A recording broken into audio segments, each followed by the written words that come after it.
If you're having coffee with me, I would welcome you to my corner of the internet and wish I could offer you some ice. It's been rather hot this side of the world. Some iced tea or just plain water with ice would snap right now. If you think about it, ice cubes in cold water are kinda hardcore. Imagine chilling in a bathtub full of your own blood.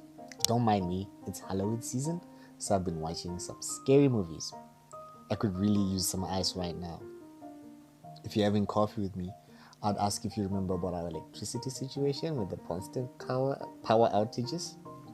I suspect our good old trusty chest freezer is collateral in the battle for load shedding. Now, even though the freezer is running, if your freezer is running, you better put on some shoes and run after it. Anyway, even though it is running, it doesn't get very cold. I had a technician I saw on a lamppost to come fix it. The man took one look at the fridge's innards, rattled some pipes, and announced that this is what was dead.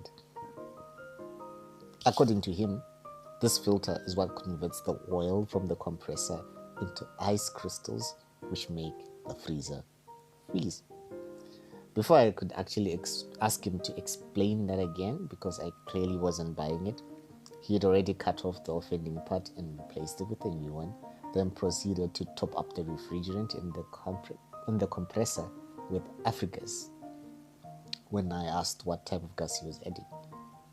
Before you say that's what you get for getting an unaccredited fridge repairman, I must point out that the fridge did get a bit colder for a couple of days, and of course, not any more.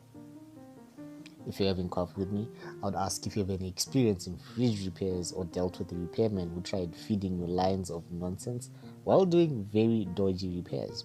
I once hired this electrician who turned out to be colorblind. Yeah, that was a shocking experience. If you're having coffee with me, I'll tell you that in the downtime between waiting for electricity to come back, I made an interesting discovery that if I plug in a mouse to my Android phone via the OTG adapter, it actually works. Don't ask what led to this discovery, I'll call it professional curiosity. Oh, and the USB keyboard works as well. I'm tempted to use a USB splitter and then cast to a TV and pretend I'm using a desktop. The power utility says that the current power outages are not due to load shedding, but instead are caused by wind causing faults. I was somewhat skeptical of this explanation, but I've just witnessed a gust of wind causing power lines to get all tangled up, resulting in a firework display, and yeah, the power's gone. Again. I called the power utility to report a fault, and they said okay. Didn't even ask my address though. I have doubts about the electricity coming back soon. What's happening in your neck of the woods?